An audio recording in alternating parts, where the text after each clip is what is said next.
Welcome back to another video, wizards and witches. So about a month ago, or maybe 2 months ago, I binged all of the Harry Potter movies. So when I saw Hogwarts Legacy on the PlayStation Store, I had to grab it, especially when it was on sale.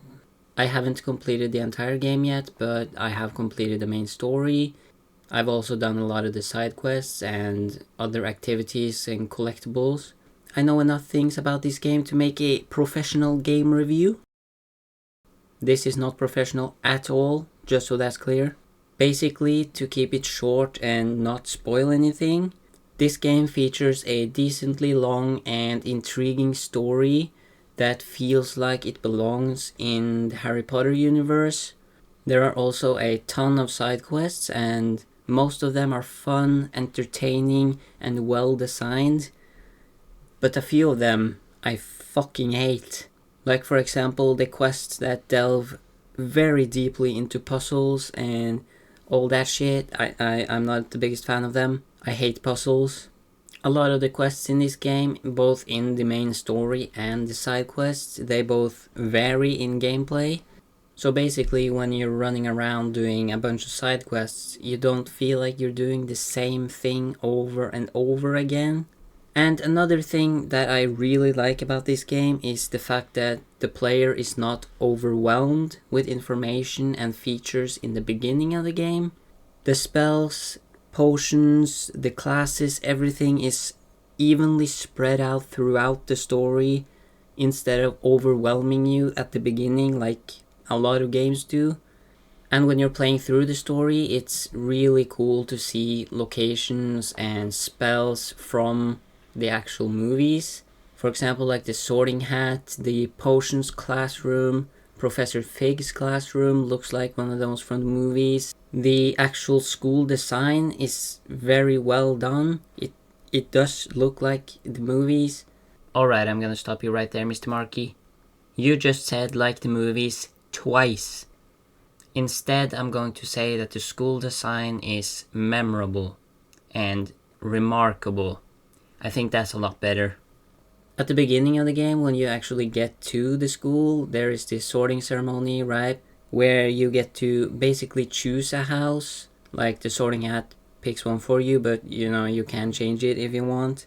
Which is pretty cool because when people talk to you throughout the game and which common room you get is dependent on which house you're in. At some point in the game, you also get this room which you can customize. You can conjure furniture and stuff that you collect in the world. This room also just keeps expanding, so you can store beasts, have more space. Like, the more I played this game, it just kept surprising me. At some point, Halloween decorations were put up, like further into the story. Even later, then Christmas and winter came, the map was covered in snow. I was not expecting any of that when I started playing. The graphics are good, the combat, the gameplay. I really don't have much bad things to say about this game. Though I will say that some of the cutscenes are pretty good, but like 90% of the cutscenes are just, a bit too simple. Like the characters are just standing there talking to each other, which is fine. But, it's just that one shot of one character, then the other shot of another, and it just keeps going back and forth, which is pretty, disappointing considering the other cutscenes that are actually good are way better. And also, collecting all the field guides in Hogwarts itself is a bit too difficult, I'd say, because you have to be really, really close while using the Revelio spell. And it's not exactly easy when they are not marked on the map. They are in the open world, but not in Hogwarts, which is where most of them are, about 150. And also the school is so big, there's so many rooms to explore. You really have to be searching for hours upon hours to get all of them. Other than that though, I would like to mention that the Platinum Trophy, for those who like to collect trophies like myself, is pretty enjoyable.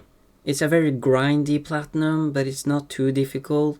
So I know this professional game review has already given all of you a pretty big idea of whether to buy the game or not. But just to sum it up, I would rate this game a good solid 10 out of 10, because there are so few things I would complain about that it really isn't any point in dragging it down to a 9 or something.